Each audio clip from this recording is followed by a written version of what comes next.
ଆମ ନାଉଗାଁ ଅଞ୍ଚଳରେ ଏମିତି ଏକ ଗାଁ ଅଛି ଯାହାର ପାଣି ପବନ ମାଟି ଏତେ ପବିତ୍ର ଯେ ସ୍ୱୟଂ ମହାପ୍ରଭୁ ବର୍ଷକୁ ଥରେ ଆସନ୍ତି ସ୍ନାନ କରିବା ପାଇଁ। ଘଣ୍ଟ ଘଣ୍ଟି ମୃଦଙ୍ଗର ତାଳେ ତାଳେ ହରିବୋଲ ହୁଳହୁଳିର ସୁମଧୁର ଧ୍ୱନିରେ ଲକ୍ଷାଧିକ ଭକ୍ତଙ୍କ ଗହଳିରେ ଝୁଲି ଝୁଲି ଆସି ସ୍ନାନ କରନ୍ତି ଗୋବରୀ ନଈରେ। ଆଜି ସେହି ପବିତ୍ର ମାଟିରେ ତୃତୀୟ ବାର୍ଷିକ ଉପଲକ୍ଷେ ଆୟୋଜନ ହୋଇଛି ଅଷ୍ଟମପ୍ରହରୀ ନାମ ଯଜ୍ଞ।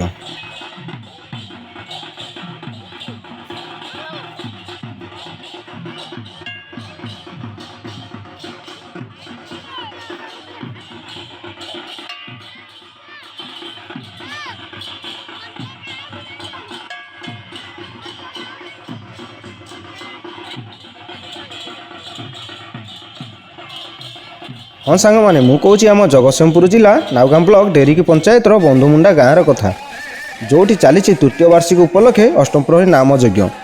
ଆପଣମାନେ ଯେତେ ମଠ ମନ୍ଦିର ବୁଲନ୍ତୁ, କିନ୍ତୁ ଜୀବନରେ ସଫଳ ମାର୍ଗ କେବଳ ନିଜର ଭଲ କର୍ମ ଓ ମହାମନ୍ତ୍ର ହରିନାମର ଜପ, ଯେଉଁଟାକି ଆଜି ବନ୍ଧୁମୁଣ୍ଡା ଗାଁର ପିଲାମାନଙ୍କ ପ୍ରୟାସରେ ତୃତୀୟ ବର୍ଷରେ ପହଞ୍ଚିଛି।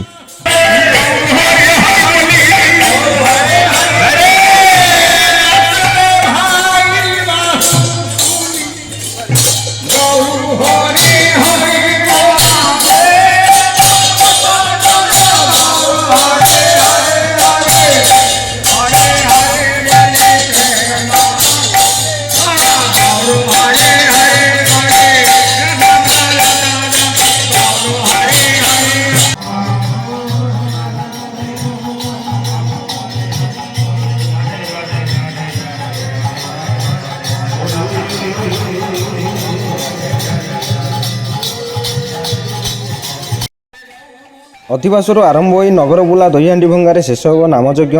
ପାଖାପାଖି 4000 ଭକ୍ତଙ୍କ ପାଇଁ ପ୍ରସାଦ ସେବନର ବ୍ୟବସ୍ଥା କରାଯାଇଅଛି। ଏହି ଅନୁଷ୍ଠାନର ସମସ୍ତ କାର୍ଯ୍ୟକର୍ତ୍ତା ନିଜ ନିଜର ଦାୟିତ୍ୱ ସୁଚାରୁ ରୂପେ ନିର୍ବାହ କରି କାର୍ଯ୍ୟକ୍ରମକୁ ଅତି ସୁନ୍ଦର ଓ ସଫଳ ପରିଚାଳନା କରୁଛନ୍ତି। ଈଶ୍ୱରଙ୍କ ପାଖରେ ଏତିକି ପ୍ରାର୍ଥନା, ଅନୁଷ୍ଠାନର ଆହୁରି ଉନ୍ନତି ହେଉ, ସମସ୍ତଙ୍କର ସହଯୋଗ ରହୁ।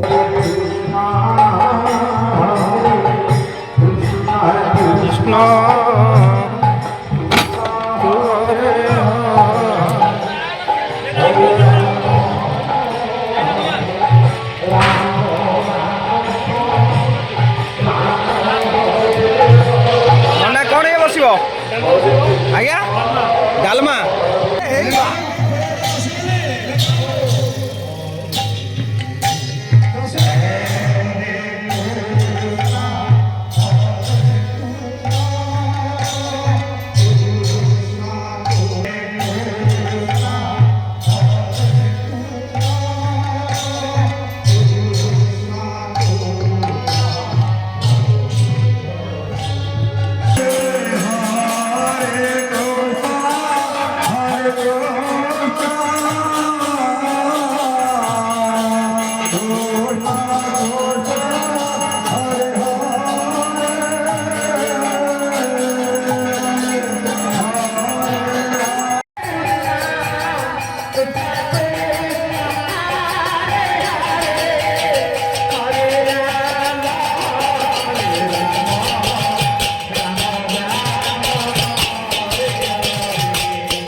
ଆଉ ଗୋଟିଏ କଥା ସାଙ୍ଗମାନେ, ଆପଣମାନେ ଯେତେବେଳେ କୌଣସି ଭଲ କାମ ସମାଜର ମଙ୍ଗଳ ପାଇଁ କରିବାକୁ ଚାହିଁବେ ଅନେକ ବାଧାବିଘ୍ନର ସମ୍ମୁଖୀନ ହେବାକୁ ପଡ଼ିଥାଏ। ଆପଣମାନେ ଭାବୁଥିବେ ଯେ ସେ ଲୋକଟି ଏମିତି କରୁଛି କାମ ରୋକିବା ପାଇଁ, ଇଏ ଏମିତି ସମସ୍ୟା ସୃଷ୍ଟି କରୁଛି ଜାଣି ଜାଣି, କିନ୍ତୁ ପ୍ରକୃତରେ ଏଇଟା ଈଶ୍ୱରଙ୍କର ପରୀକ୍ଷା ଥାଏ। କାର୍ଯ୍ୟ ଉପରେ ଯେତେ ସମସ୍ୟା ସୃଷ୍ଟି ହୁଏ କାର୍ଯ୍ୟଟି ସେତେ ଅଧିକ ସଫଳ ହୋଇଥାଏ। ଏବଂ ଏହି ହରିନାମ ମାନେ ଅଷ୍ଟମପ୍ରହରୀ କାର୍ଯ୍ୟକ୍ରମ ଆରମ୍ଭ ସମୟରେ ଅନେକ ସମସ୍ୟା ଆସିଥାଏ। ଯେଉଁ ଲୋକମାନେ ବିରୋଧ କରୁଥାନ୍ତି 4-5 ବର୍ଷ ପରେ ସେହି ଲୋକମାନେ ହିଁ ଅଧିକ ସହଯୋଗ କରିଥାନ୍ତି। ସେଥିପାଇଁ ତ ଏ ହରିନାମର ରସ ପାଇବାକୁ ହେଲେ ଏତେ ସହଜ ହୋଇନଥାଏ। ତେଣୁ ମନରେ ରାଗ କ୍ରୋଧ ହିଂସାକୁ ଛାଡ଼ି ଗ୍ରାମର ସାମୂହିକ କାର୍ଯ୍ୟକ୍ରମରେ ସବୁବେଳେ ସ୍ୱତଃପୃତ ଭାବେ ନିଜକୁ ନିୟୋଜିତ କରନ୍ତୁ। କାରଣ ଏ ସଂସାରରେ ଆମେ ବଞ୍ଚିବା କେତେ ଦିନ? ଯଦି ଆମେ କାହାରି ଭଲ କରିପାରୁନେ ତାହେଲେ ତା'ର ଖରାପ ଚିନ୍ତା କରିବା ଠିକ୍ ନୁହେଁ। ସମସ୍ତଙ୍କ ସହିତ ମିଶି ହସ ଖୁସିରେ ଜୀବନ ବିତାନ୍ତୁ ଏବଂ ହରିନାମ ମହାମନ୍ତ୍ର ଶ୍ରବଣ କରିବାର ହେଉ କି ଗାନ କରିବାର ହେଉ ସୁଯୋଗକୁ ଅଣଦେଖା କରନ୍ତୁ ନାହିଁ। ଆଉ ଥରେ ମୋର ଈଶ୍ୱରଙ୍କ ପାଖରେ ଏତିକି ପ୍ରାର୍ଥନା, ଏ ଅନୁଷ୍ଠାନର ଆହୁରି ଉନ୍ନତି ହେଉ, ଗ୍ରାମବାସୀଙ୍କର ମଙ୍ଗଳ ହେଉ। ଏମିତି ହରିନାମ ଚାଲିଥାଉ। ରାଧେ ରାଧେ। ପ୍ରଭୁ ଜୟ ଜଗନ୍ନାଥ।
हनुमान हो तेणु राम